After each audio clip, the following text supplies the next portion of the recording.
Bom dia, senhoras e senhores. Sejam bem-vindos à videoconferência da Dexco para a discussão dos resultados referentes ao quarto trimestre e do ano completo de 2024. Esta videoconferência está sendo gravada e a gravação poderá ser acessada no site da companhia, ri.dex.co. A apresentação também está disponível para download. Esta chamada também está disponível em inglês. Para acessar, você pode pressionar o ícone do globo no canto inferior direito da tela do Zoom e depois optar por entrar na sala inglês. Depois disso, selecione silenciar áudio original. Informamos que todos os participantes estarão apenas assistindo a videoconferência durante a apresentação. E, em seguida, iniciaremos a sessão de perguntas e respostas, quando mais instruções serão fornecidas. Antes de prosseguir, aproveito para reforçar que as declarações prospectivas têm como base as crenças e suposições da administração da Dexco e as informações atuais disponíveis para a companhia. Essas declarações podem envolver riscos e incertezas, tendo em vista que dizem respeito a eventos futuros e, portanto, que dependem de circunstâncias que podem ou não ocorrer. Investidores, analistas e jornalistas devem levar em conta que eventos relacionados ao ambiente macroeconômico, aos setores de atuação e a outros fatores podem fazer com que os resultados sejam materialmente diferentes daqueles expressados nas respectivas declarações prospectivas. Estão presentes nesta videoconferência a diretoria executiva da Dexco e o time de relações com investidores. Francisco Semeraro, CFO da companhia, que dará início à apresentação. Por favor, Francisco, pode prosseguir.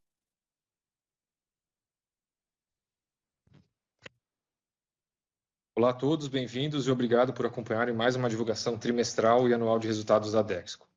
Estou aqui com o CEO da Dexco, Antônio Joaquim, e todo o comitê executivo. Iniciaremos nossa apresentação pelo slide 3 com os destaques do período. Durante o ano de 2024, tivemos a divisão madeira impulsionando os resultados de forma consistente, com a demanda aquecida durante todos os trimestres do ano, puxado tanto pela indústria moveleira quanto pelo varejo, com bons patamares de preços de painéis, considerando os repasses de preço iniciados no terceiro trimestre, que tiveram uma boa aderência ao mercado. Falando sobre a divisão de metais e louças, mostrou uma recuperação em relação aos resultados de 2023, com nossa capacidade de execução operacional melhorando à medida que o mercado também se recuperava. Nesse sentido, reforçamos ao longo do ano ações comerciais e operacionais na divisão de revestimentos cerâmicos e temos acompanhado de perto o setor, que segue pressionado, porém continua demonstrando ser um setor com oportunidades para a Dexco olhando mais à frente. Os cenários econômico e político globais seguiram desafiadores no final do ano, impactando variáveis como juros e câmbio. Ainda assim, conseguimos manter uma trajetória de recuperação e eficiência operacional. Quanto à LD Celulose, esta segue com resultados consistentes. Neste ano entregou mais um recorde de receita e de EBITDA, combinando uma grande eficiência operacional e efetiva gestão de custos. Houve neste trimestre um efeito pontual no lucro líquido que vamos discutir alguns slides mais à frente. Impulsionados pelos resultados da divisão madeira e pela recuperação da divisão de metais e louças, encerramos o ano de 2024 com EBITDA ajustado e recorrente de 1.650 bilhão e margem de 20%. Se incluirmos os 49% de resultados advindos da LD Celulose, alcançamos um EBITDA ajustado e recorrente de 2.441 milhões em 2024, uma evolução de 22% comparado ao ano de 2023. Com 8 bilhões 235 milhões de receita líquida. Seguimos para o slide 4, tratando o fluxo de caixa da companhia. Encerramos 2024 com uma geração de caixa sustene de 391 milhões de reais, impulsionada por um EBITDA recorrente mais forte. Capital de giro sobre receita líquida encerrou o período em torno de 11%, em linha com anos anteriores, apresentando uma melhora de 3,6 pontos percentuais quando comparados ao terceiro TRI de 2024 e de 0,8 ponto percentual se comparado a 2023, atingindo patamares alinhados com a estratégia de caixa da companhia. Nos aproximamos do encerramento do ciclo de investimentos de 21-25 e neste ano fizemos investimentos na casa de 231 milhões na nova unidade de revestimentos em Botucatu, que já iniciou seu ramp-up. Cerca de 108 milhões na melhoria de mix de metais e automação de operação de louças e destinamos cerca de 10 milhões para o nosso fundo de Venture Capital, DX Ventures. E cerca de 40 milhões na melhoria de mix de painéis de madeira e para a expansão da nossa base florestal no Nordeste. No que tange os níveis de CAPEX, fechamos 2024 com um sustain maior do que o ano anterior, impulsionado pelos investimentos na nossa base florestal. Aqui gostaria de relembrar que tivemos o principal aumento na primeira metade do ano de 24. Temos debatido com frequência a escassez da madeira no mercado e os altos preços deste insumo. Entendemos que esses investimentos continuam sendo diferenciais estratégicos no médio e longo prazos. Acho válido destacarmos também que este é um dos componentes mais discutidos quando analisamos os níveis de alavancagem da companhia. Com o fim do ciclo de investimentos que se aproxima, temos estudado os níveis mais eficientes de investimentos florestais e de manutenção fabril, de forma que a geração de caixa da companhia seja priorizada sem que impacte nossas operações. Passamos agora ao slide número 5.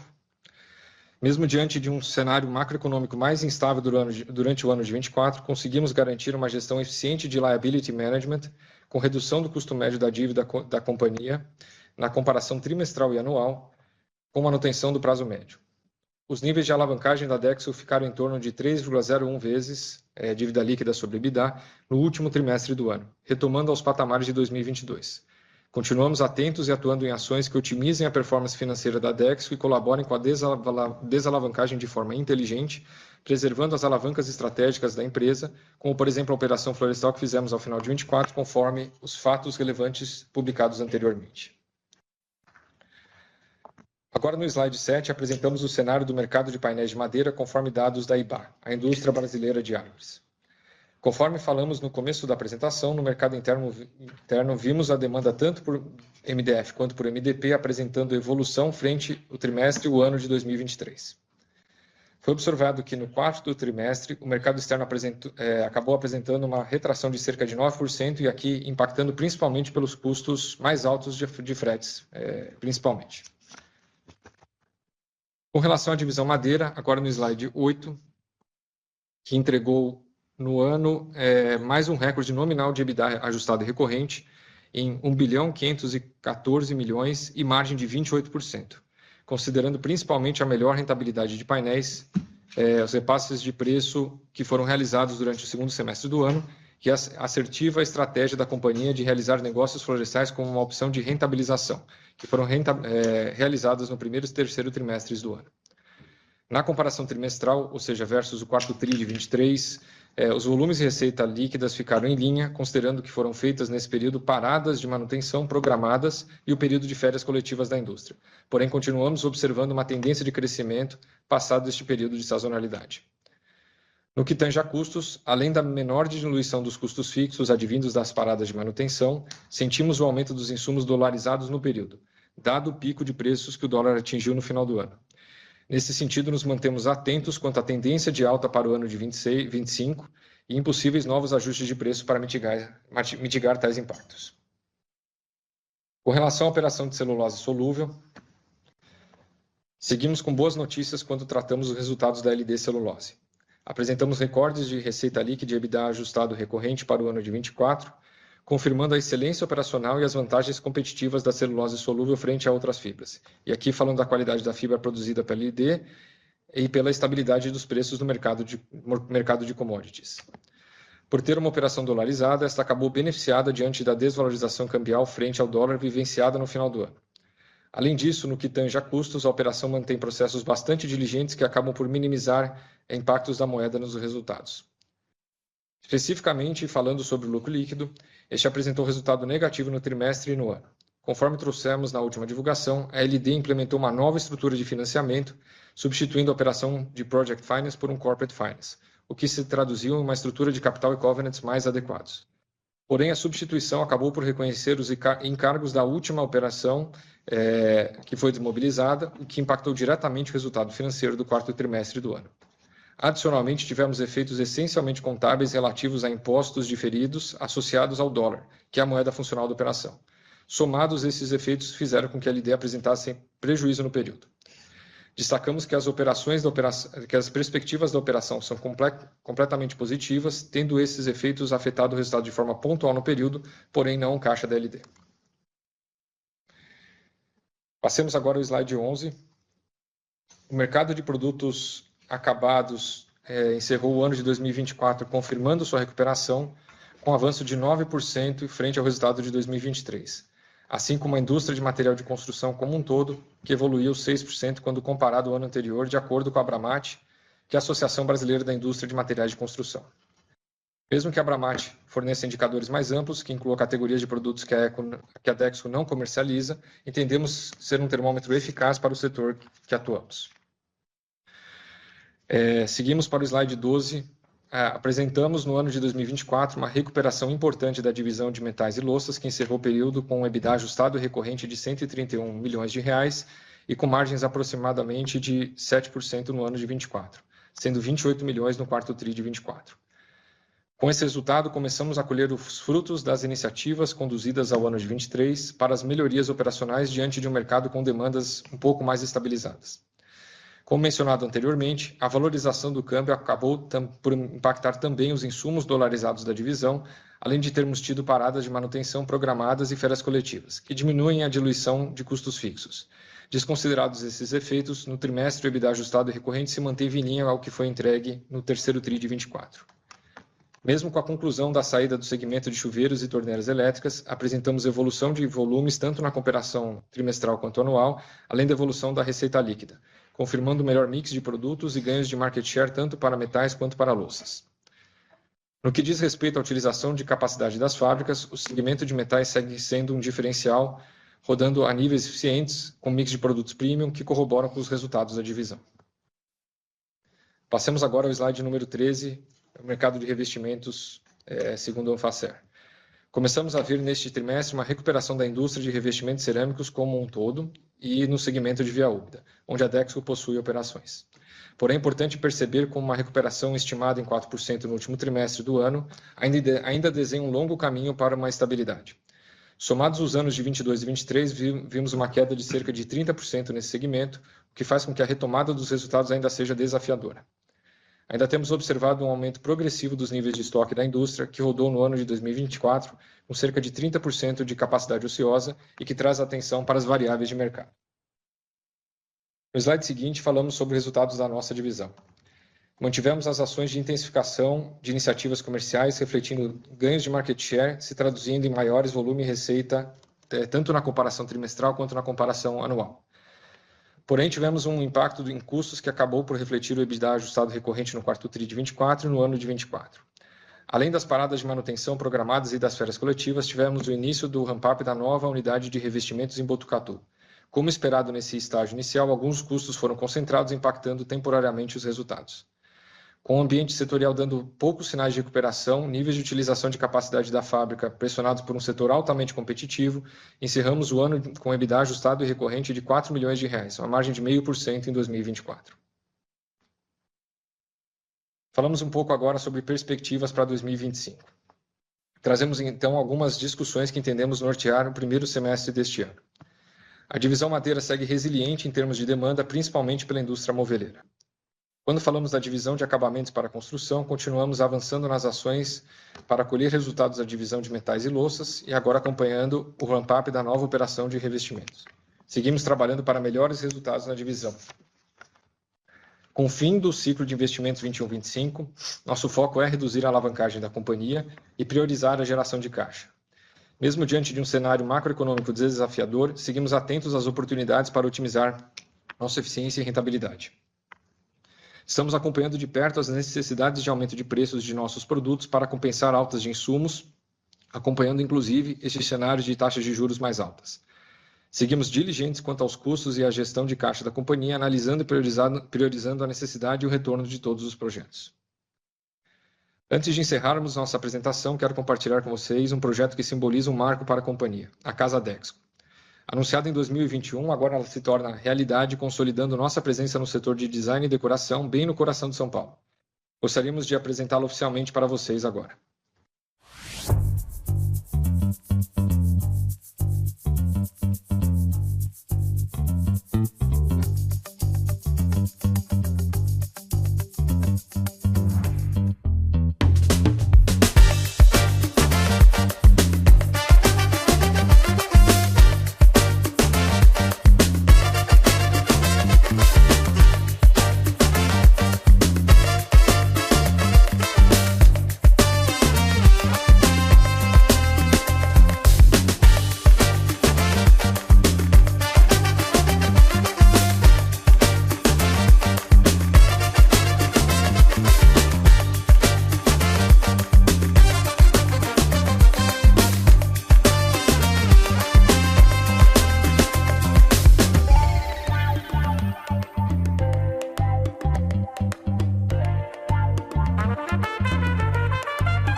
muito entusiasmados e bastante orgulhosos do projeto que estamos entregando com a inauguração da Casa Dexco. O evento oficial ocorreu na última segunda-feira e contou com a presença de profissionais-chave no ramo de arquitetura e design, além dos principais executivos da Dexco.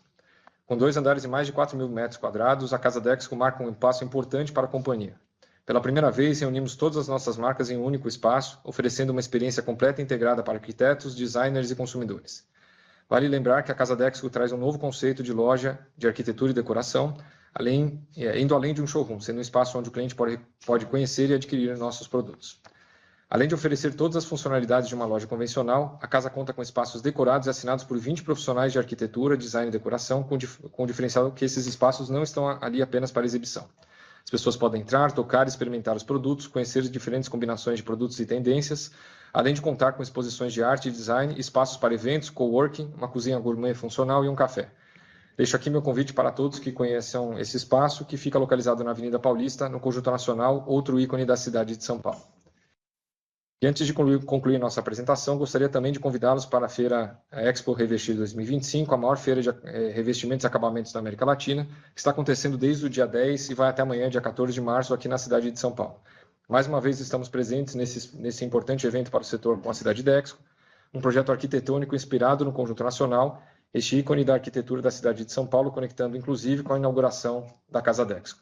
A feira é um importante canal de lançamento de produtos, onde este ano garantimos novidades nas marcas Deca, com novas linhas de cubas e metais, e Portinari com destaque para lastras, porcelanatos de grandes proporções, com placas que podem chegar a 3,60 por 1,80, reforçando a versatilidade de nossos produtos, além da linha Nexus, nossa primeira coleção transversal, com produtos que dialogam entre todas as marcas da empresa.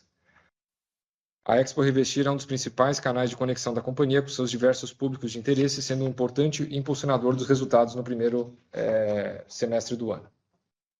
Antes de passarmos para a sessão de perguntas e respostas, gostaria de tirar um momento para reconhecer e agradecer ao Antônio Joaquim, nosso CEO. Como muitos de vocês já sabem, essa é a última divulgação de resultados em que ele participa como nosso CEO.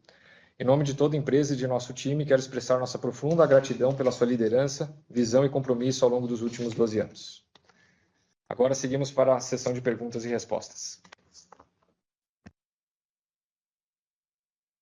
Iniciaremos agora a sessão de perguntas e respostas para investidores e analistas. Caso deseje fazer alguma pergunta, por favor, pressione o botão levantar a mão. Se a sua pergunta for respondida, você pode sair da fila clicando sobre abaixar a mão. Nossa primeira pergunta vem do senhor Márcio Farid, do Goldman Sachs. Por favor, senhor Márcio, pode prosseguir. Olá, pessoal. Obrigado pela oportunidade. Eu tenho algumas perguntas aqui. Eu acho que a primeira é para entender um pouquinho de como a gente deve pensar para 2025, no mix de vendas de madeira em pé e de venda de painéis, né? A gente viu que não teve vendas no quarto trimestre, mas indo para um ano potencialmente mais desafiador, como é que vocês se preparam para esse mix de produto? Meu entendimento é que a preferência é sempre para rodar painéis a full capacity, e quando não dá, vocês conseguem vender um pouco mais de madeira, né? Então, assim, para entender se tem alguma coisa já planejada, ou vai depender muito de como o ano vai se comportar olhando para frente. E o segundo, eu acho talvez um pouco mais macro, junto com o micro, né? De novo, talvez pensando em um ano um pouco mais desafiador aí, provavelmente, com taxas de juros mais elevadas, vocês já estão vendo na ponta alguma mudança em termos de demanda de mercado, em termos de sentimento de cliente, e como que a gente deve pensar nesse cenário para Deca e Cerâmica, que estava num momento de turnaround aí, de recuperação operacional, e agora encontram um mercado potencialmente mais difícil, né? Obrigado. Eu vou passar na sequência a palavra para o Henrique e para o Raul para falarem de painéis e um pouco desse sentimento de demanda. Só é importante conectar isso com a própria questão que a gente acabou de apresentar sobre a feira, que é um bom termômetro de como é que anda o humor, tanto do mercado com especificadores e os nossos clientes na ponta, tá? Então, acho que esse sentimento é importante capturar, porque enquanto as coisas estão caminhando aí do setor macro, economia em geral, a gente está com um contato cada vez mais próximo e é um momento importante do ano vis-à-vis aí a nossa participação em eventos que nos colocam muito próximos a eles, tá? Então, para painéis, Henrique, eu queria convidar para falar sobre essa ponderação de full capacity versus venda de madeira e o que a gente planeja para 25. Márcio, tudo bom, Henrique? Nós estamos caminhando para ter um ano ligeiramente melhor do que a gente teve em 2024 em termos de volume, mas com uma velocidade de crescimento que vinha acontecendo no segundo semestre um pouco menor. Então, a boa notícia é que continuamos com um mercado interessante, mas se ajustando, o que é natural depois de uma volatilidade tão grande quanto o ano de 2024.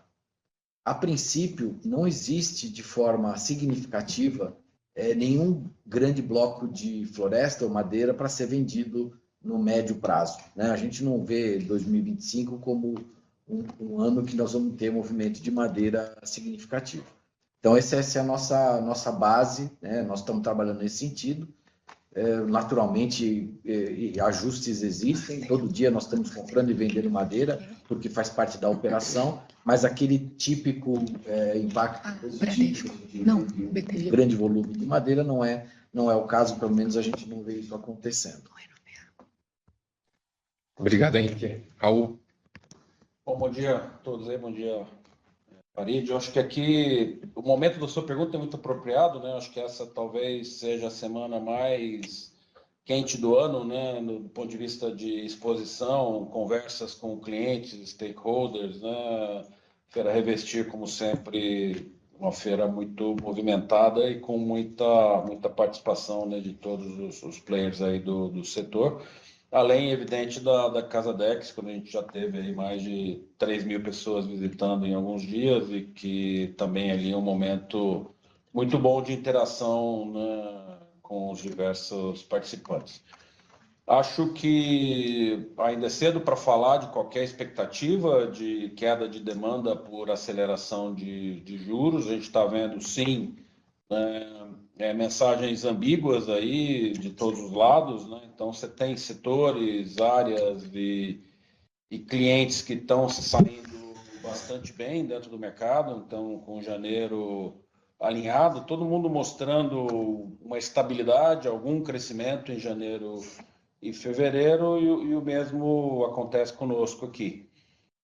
Acho que o nome do jogo aqui é efetivamente esse acompanhamento muito próximo, muito presente, muito constante do que acontece na ponta, né? Janeiro desse ano foi um mês um pouco mais lento de sell-out, né? Com as férias se estendendo um pouco mais, né? Fevereiro já retomou, foi um mês um pouco mais forte. Em março, depois do carnaval, a gente tem visto um comportamento muito linear, muito alinhado com o que a gente está olhando, né?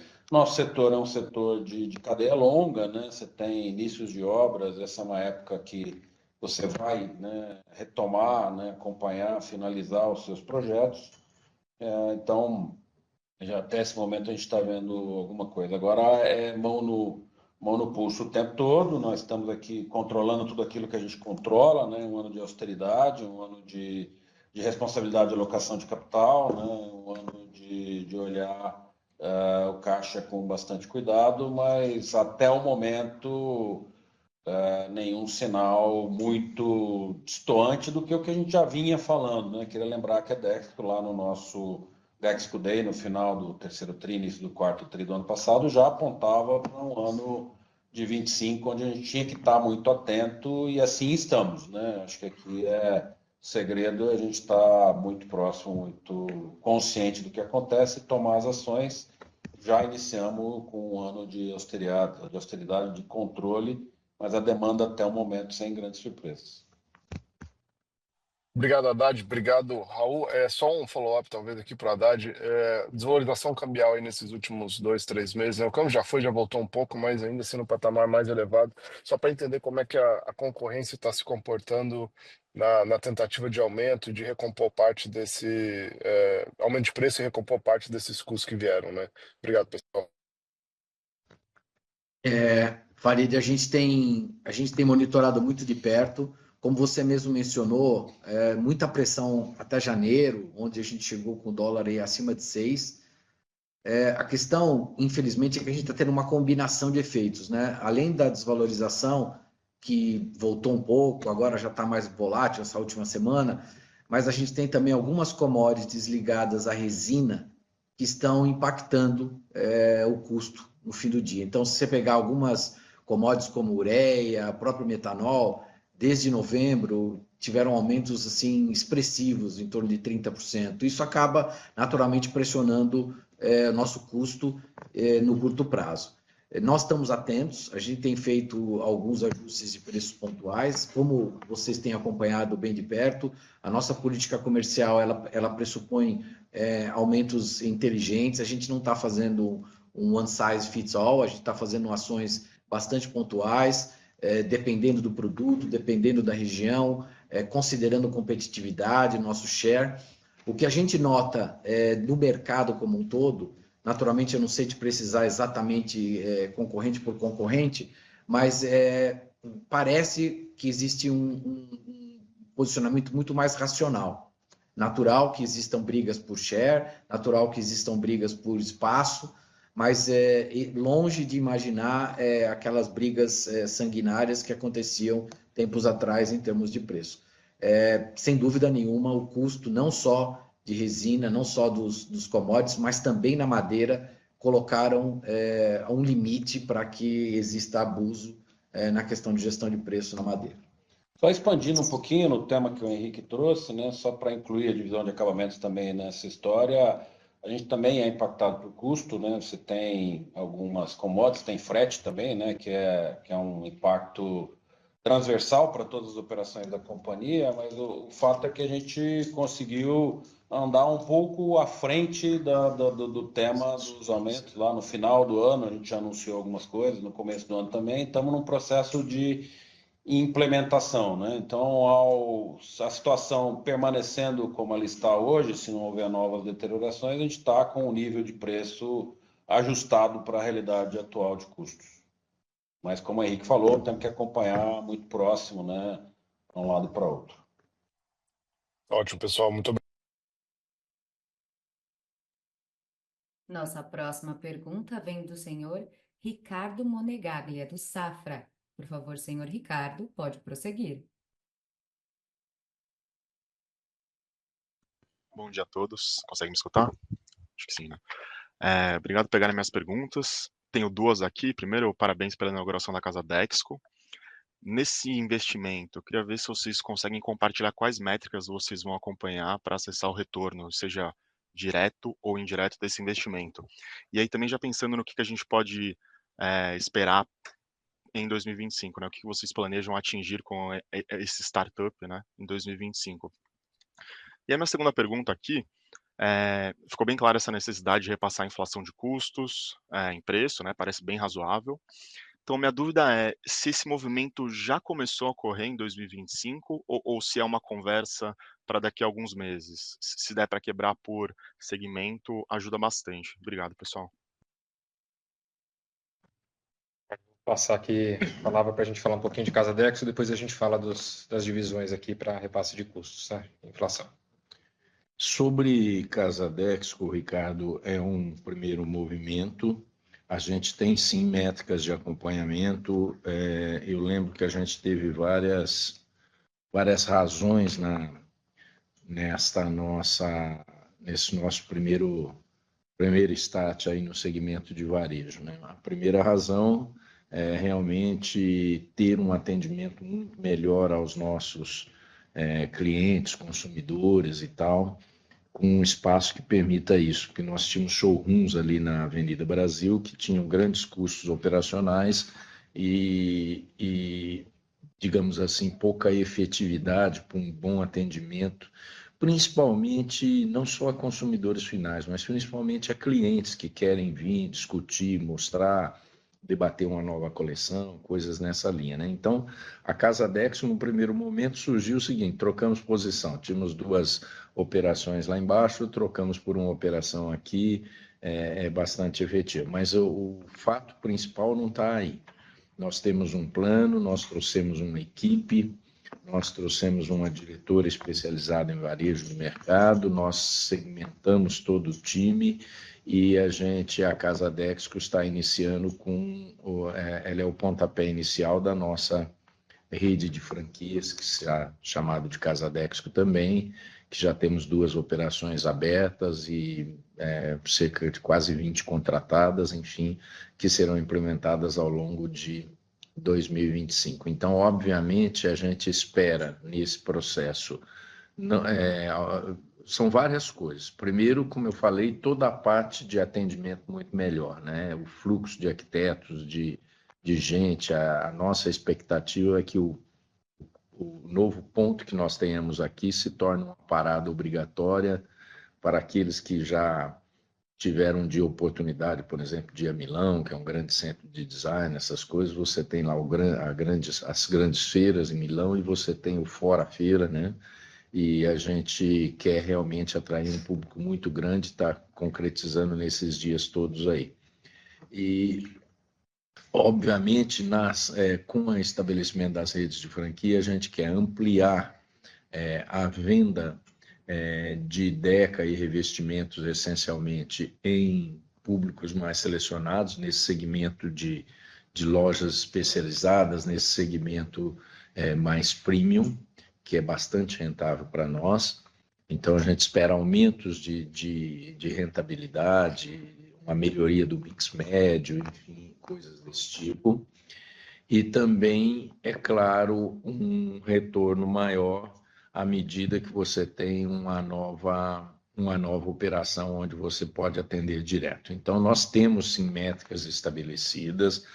Nós não divulgamos, obviamente, essas metas, faz parte da estratégia traçada para isso, mas estamos muito satisfeitos com a adesão dos nossos parceiros, dos nossos clientes. A maioria absoluta dessas lojas são lojistas que já são parceiros, que convertem bandeira para uma operação mais integrada só conosco, esse novo modelo de ausência de estoques, que facilita bastante. Então, tem muita coisa. Eu realmente convido todo o pessoal, dos analistas que nos acompanham, para conhecer e depois procurar entender que a Dexco lá na frente também será uma empresa com um pé no varejo. Isso é muito importante para a gente. Então, eu queria adicionar um pouquinho, né, o efeito institucional, né, da Casa Dexco, né? Acho que o Antônio falou bastante bem. A gente tinha 2 showrooms muito antigos, desatualizados, né? A hora que a gente coloca um espaço com essa magnitude, né, e a gente de fato consegue mostrar para os nossos clientes essa nossa proposta de soluções para melhor viver, a gente consegue ver na amplitude dos produtos da Dexco, né, e que trabalham em muita harmonia. A gente vai ver muita solução de madeira dentro da casa, soluções de todos os tipos de acabamento. E a verdade é que o público de especificadores, arquitetos e mesmo de lojistas abraçou a Casa Dexco como um ambiente onde eles podem utilizar, devem utilizar, levar os seus clientes para inspirar. Eu acho que, de fato, aí a gente está muito próximo, inclusive dos parceiros, né, das lojas independentes, né? A gente tem visto um movimento enorme de clientes de lojas independentes, que são clientes nossos, que aproveitam esse espaço também para trazer. Eu acho que mais do que um investimento de varejo, né, que sem dúvida nenhuma vai impulsionar, né, a marca Casa Dexco para aqueles ambientes, para aquelas cidades ou regiões onde a gente vai ter a nossa rede de franquias, também impulsiona a marca da Dexco, as soluções da Dexco, para os parceiros que compram os nossos produtos também. Então, a receptividade tem sido bastante importante. A partir da semana que vem, a gente começa a fazer a operação de venda, que também tem um outro elemento chave, que é a captura de dados, né, do ponto de venda, entender como é que os nossos produtos se conversam. Então, a parte de analytics, né, de inteligência de dados, é algo que passa a ser viável e passa a ser possível com os dados que a gente captura de venda na ponta, né? Então, esse é um outro elemento bastante chave aqui dessa nossa estratégia de varejo e da própria Casa Dexco aqui na Paulista. Só a continuação da pergunta do Ricardo sobre 2025, né, o repasse de preços o aumento de preços para repasse de custos aí. Quer começar, Raul? Continuando. Sim, mais ou menos o que eu encerrei aqui no tema da pergunta do Farid, né? Eu acho que a gente tem estado muito atento, né? Lá desde do quarto TRI de 24, a gente já veio com alguns aumentos de preço para estar ajustado, né, à realidade atual. Então a gente tem andado de uma certa forma à frente, porque a gente sabe que aqui não dá para bobear, a implementação de preço demora algum tempo, você tem alguns acordos de mais de um mês, você tem um pouco de carteira, então o fato é que o que a gente fez de aumento de preço se ajustou à situação macro, né, de todos os negócios, olhando o custo de óleo diesel, olhando o custo o preço, né, a cotação do dólar, né, olhando as principais commodities que a gente acompanha.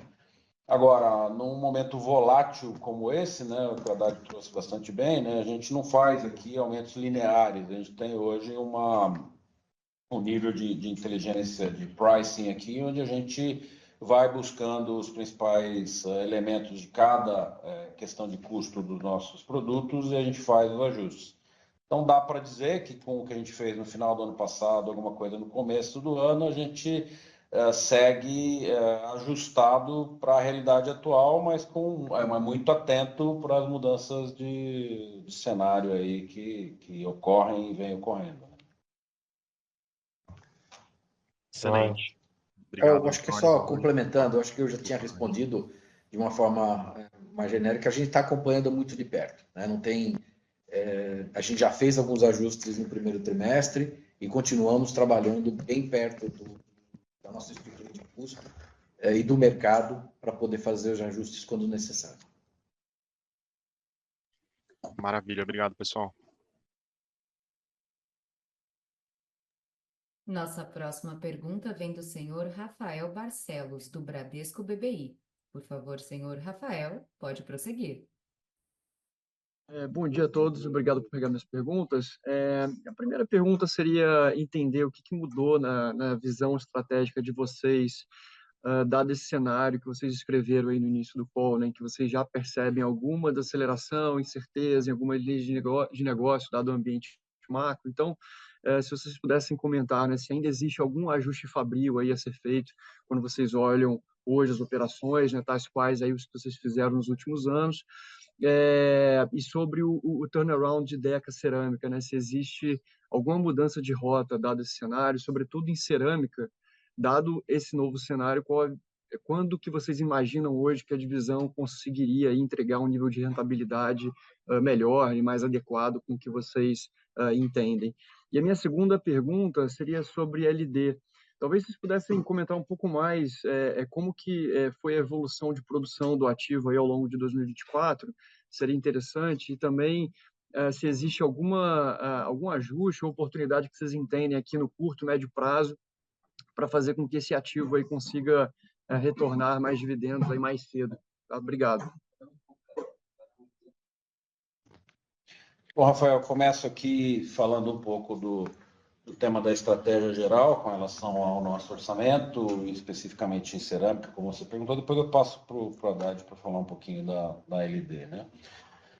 Bom, de maneira geral, a nossa estratégia não muda, né? A gente é uma empresa, ela vai sofrer pequenos ajustes aqui e ali, mas a gente é uma empresa com esse olhar de longo prazo. Então, a nossa estratégia, por exemplo, em cerâmica, de ser a nossa plataforma de crescimento, né, é inequívoca. A gente segue absolutamente comprometido com essa estratégia do revestimento cerâmico. Acho que a chegada de Botucatu, a própria Casa Dexco e o varejo, é impensável você estar com operação de varejo sem estar em cerâmica, né? 50% em média da venda das lojas é cerâmica, é o produto que falta para compor aí os ambientes onde a gente está na casa. Então, aqui, nenhuma dúvida que a gente vai seguir investindo, melhorando, ajustando a nossa posição nesse mercado.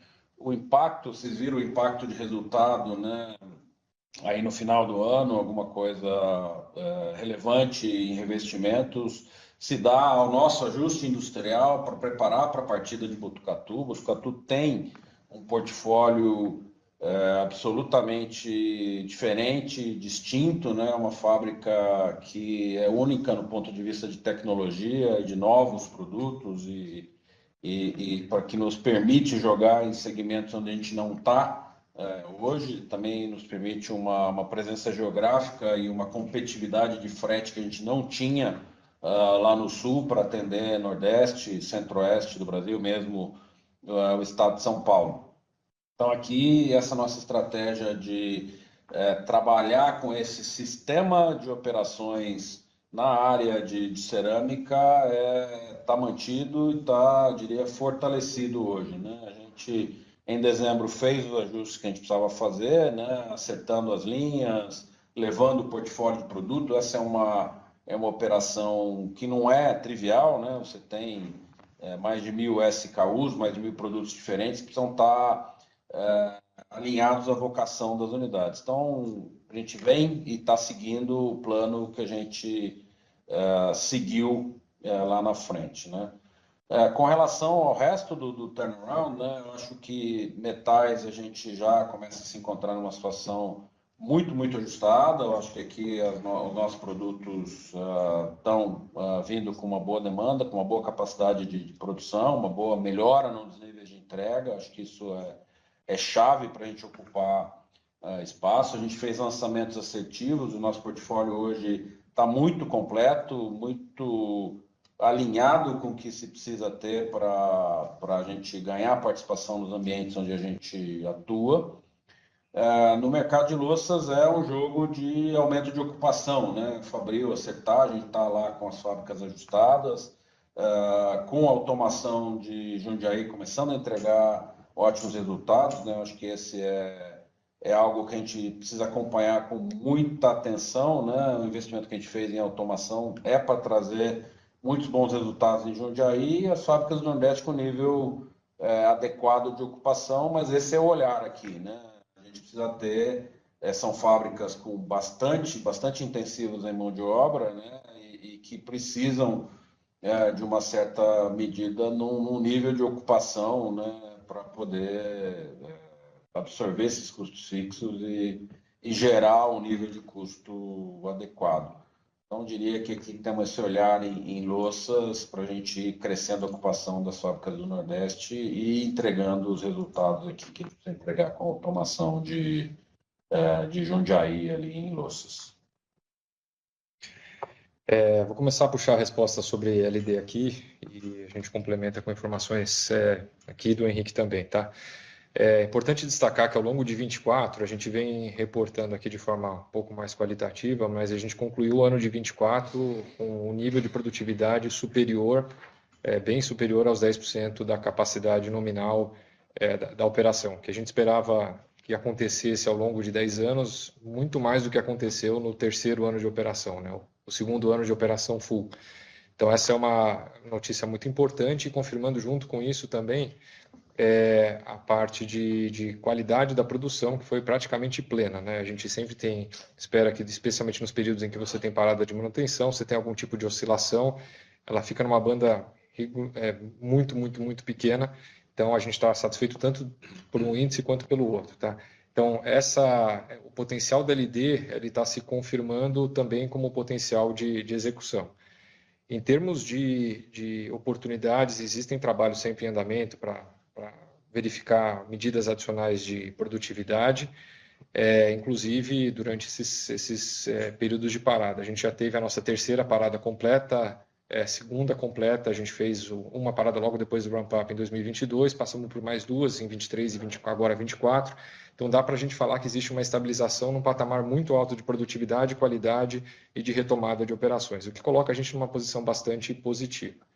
Olhando um pouquinho para 25, que é um pouco do teor da pergunta, até para falar um pouco sobre dividendo, o tipo de pressão que a gente vê nos nossos negócios Dexco também acaba acontecendo na LD. Ela tem componentes químicos na formação de florestas, tem componentes químicos na própria produção industrial, ela tem o custo de frete atrelado também às variáveis macro, inclusive o próprio custo de algum desarranjo logístico, então tudo isso coloca pressões olhando de 25 para frente. Parte interessante é que a gente não viu isso se transformar numa degradação de preços como a gente viu no restante de celulose. Então, é um mercado que seguiu preservar. E o balanço mundial ele não foi alterado. Então, a gente imagina que, olhando para frente, tem um potencial, pelo menos, de manutenção, está num patamar alto e produtividade tem trazido bons resultados para a LD e a gente imagina que isso continue. Especificamente de dividendos, ela é uma estrutura nova que a gente colocou que permite uma liberação de dividendos pequena nos primeiros anos, mas à medida que a companhia desalavanca, ela perde essas travas. Tá? E a gente está num patamar bastante acelerado com relação a esse rumo de desalavancagem.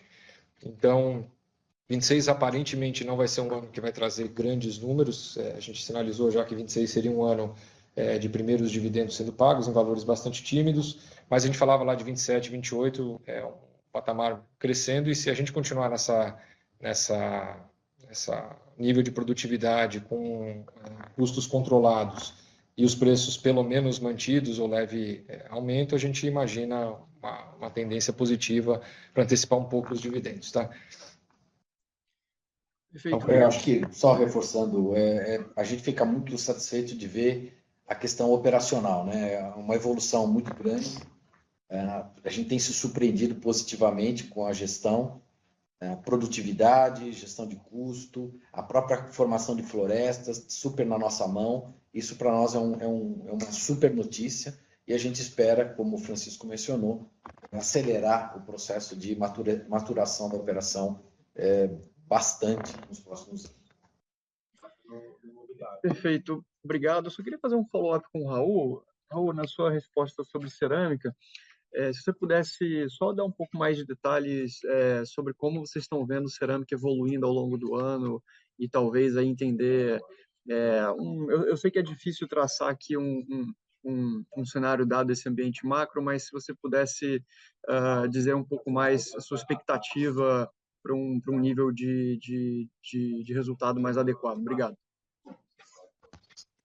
Perfeito, Rafael. Acho que aqui é o seguinte, né? O ano de 25, sem dúvida, é um ano de recuperação, né? De melhora do resultado de cerâmica com relação ao que a gente tem visto, né? Acho que a gente passa por 2 anos de muito ajuste, mas ainda é um ano onde o foco mais importante é recuperar essa relevância e ajustar o nosso sistema de produção, nosso complexo de produção de cerâmica aos níveis adequados. Então, ainda é um ano onde a gente vai ter Botucatu acelerando, né, fazendo esse ramp-up com algum desenvolvimento de produto, com entrada em novos segmentos, e começar a colher também os investimentos que a gente fez em trade marketing, participação nas lojas.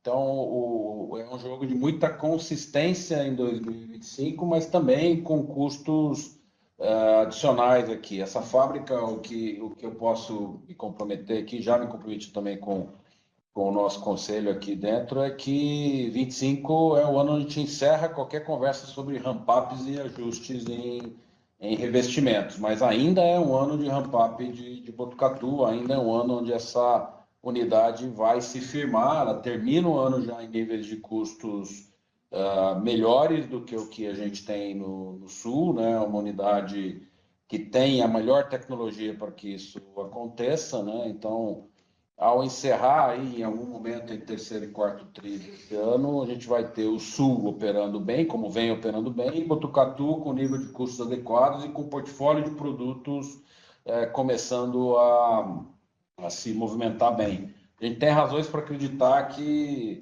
com tudo que a gente viu nos eventos, com o preview, com clientes em janeiro e agora também nessa semana de março aqui, de que a gente tem um portfólio de produtos em Botucatu e uso de tecnologias que nos permite competir de uma forma muito relevante. Então, a gente termina esse ano de 25 ainda com resultados mais difíceis, né, efetivamente com o mercado bastante competitivo como vem sendo, né, a gente tem que ter aí esperar algum ajuste dentro desse mercado para a partir de 26 a gente começar a ter níveis de operação mais adequados ao que a gente imagina. Perfeito, muito obrigado.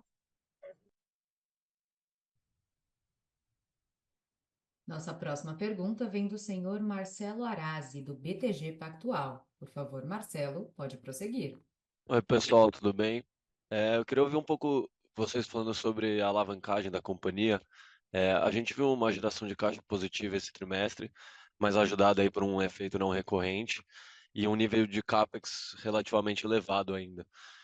Queria entender um pouco como que vocês veem a alavancagem ao longo de 2025 e se eventualmente existe alguma possibilidade para vocês acelerarem esse processo de desalavancagem através de um desinvestimento, ou eventualmente uma flexibilidade em CAPEX olhando daqui para frente. Obrigado.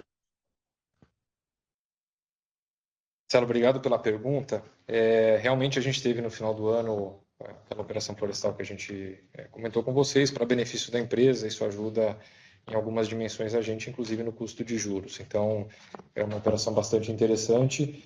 A gente costuma falar que a alavancagem ela pode vir de duas fontes, acho que você capturou bem, né? Ela pode vir do DRE, né, que é a performance dos negócios, e aí tem um pouco das falas do Raul e do Henrique sobre o que a gente espera dos negócios, tem uma questão de rentabilidade, a evolução da captura dos projetos que a gente implementou nesse ciclo de investimentos. Então, o próprio resultado, mesmo num cenário desafiador, a gente está contando com captura de ganhos daquilo que a gente fez nesses últimos 2 anos. Então, essa é uma parte importante para pelo menos uma preservação e uma geração de caixa de captura desses investimentos. Tá? Obviamente que isso diluído ao longo do tempo.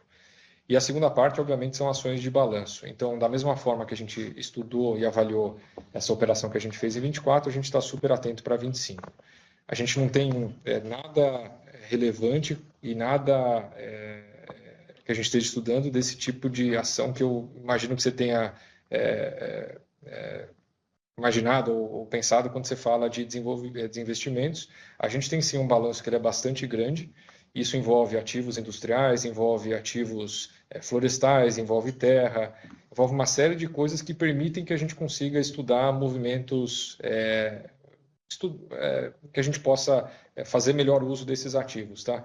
Então, essas coisas elas estão no nosso radar. A gente tem avaliado da mesma forma que a gente fez ações no quarto triplo agora para 2025 e, obviamente, um grande motivador é essa taxa de juros alta, tá? Mas a gente não fala de sair de nenhum segmento que a gente atua hoje, a gente não fala de grandes transformações, a gente fala de fazer melhor uso do balanço que a gente tem. E essa é a nossa tônica para 25, né? Tanto captura de melhorias dos nossos negócios e também a gente otimizar o tipo de balanço, o tipo de mobilização de capital que a gente tem para benefício da empresa. Não, super claro. Obrigado. A sessão de perguntas e respostas está encerrada. Gostaríamos de passar a palavra ao senhor Antônio Joaquim, CEO da Dexco, para que faça as considerações finais da companhia. Pessoal, mais uma vez, obrigado a vocês. Eu estou bastante satisfeito nesse momento agora de passar realmente o bastão aí já dentro de um mês aproximadamente, né? Só formalidade, o Raul já está em charge da operação aí desde janeiro. Queria só reforçar que a companhia tem uma estratégia bastante sólida. Essa estratégia sempre olha pelo menos 5 anos à frente, é debatida recorrentemente, vai continuar sendo feita ao longo desse ano. Num primeiro momento, nessa estratégia, claro que nós estamos bastante preocupados com o tema de endividamento, não tanto pela relação dívida-EBITDA, mas pelo custo da dívida em função do custo de capital mais caro. Então, nós temos aqui dentro um grupo trabalhando prioritariamente nesse assunto, nós temos ações que a gente olha, considera, e a gente está nessa fase de avaliação. Ainda esse mês temos reunião do Comitê de Finanças discutindo todo esse processo, então é claro que nós estamos elencando todas as ações possíveis para fazer essa redução e eu acredito que nós vamos conseguir fazer, o Raul, todo o time vão achar soluções, é claro que a gente tem coisas na mesa, mas a gente vai trabalhar isso com todo cuidado, acho que a gente tem grande possibilidade nisso. Também nesse primeiro momento a gente está fazendo todo um trabalho muito forte de reavaliação e de discussão do go-to-market nas divisões de DECA e revestimentos, um trabalho muito sólido feito com o auxílio de consultorias, de todo esse processo, e parte disso está toda essa estratégia do pé no varejo aí, com Casadex, com outras coisas. Isso reforça de forma muito importante, por exemplo, às vezes a gente tende a ver de uma forma um pouco mais simples, revestimento está difícil, poderíamos ter alguma coisa em revestimentos? Não, nós já fizemos em termos de ativos industriais tudo aquilo que a gente necessitaria fazer. É claro que a gente pode efetivamente ter uma linha menor, administrar uma linha, administrar outra, tal, mas a gente tem os ativos, nós temos aí as nossas 2 fábricas em Santa Catarina e temos a fábrica nova em Botucatu. Nós vamos trabalhar muito forte no uso desses ativos, e revestimento é uma estratégia fundamental no futuro da nossa empresa. Então, é onde a gente pode recuperar bastante, a gente acredita muito nesse novo modelo. Nós estamos numa fase que a companhia, ok, nós temos uma dívida que custa bastante, mas nós temos os investimentos todos concluídos, todos os investimentos relevantes concluídos. Então, a gente pode esperar um ciclo para frente de investimentos, basicamente de manutenção, nos próximos anos. E eu digo próximos anos, talvez 2, 3 anos, ou coisa assim, até que a gente tenha conforto nessa dívida. Então, sim, absolutamente não estamos confortáveis com o custo da dívida, estamos trabalhando para isso, mas esses investimentos estão feitos, agora nós temos que usufruir desses investimentos e fazê-los retornar melhor. A gente tem muitos projetos, muitas ideias boas que estão na mesa e o time está trabalhando nisso, né? E eu reforço que o seguinte, como essa nossa visão, esse apoio do acionista, que é muito sólido do longo prazo, a gente pode sim, claro, viver momento mais desafiador. Todos estão acompanhando nesse momento do macro do país desafiador, mundial mesmo, essa guerra comercial, todos esses processos. Nós vamos ter que acompanhar com cuidado, né? A princípio, até agora, a gente não vê grandes efeitos no nosso processo, mas o mercado pode ficar desafiador, mas se ele estiver desafiador, nós estamos muito resilientes, continuaremos assim muito bem preparados e seremos resilientes nesse período, e com certeza a gente vai se sair bem. Então eu queria agradecer o apoio de todos, de vocês todos por nos acompanharem, e dizer que, claro, eu deixo aqui agora esse momento e vou estar à disposição de vocês como conselheiro, vou estar aqui apoiando e ajudando os acionistas já do conselho nessa condução de estratégia. Obrigado, um bom dia a todos e vamos em frente. Um abraço. A videoconferência da Dexco está encerrada. Agradecemos a participação de todos e tenham um bom dia.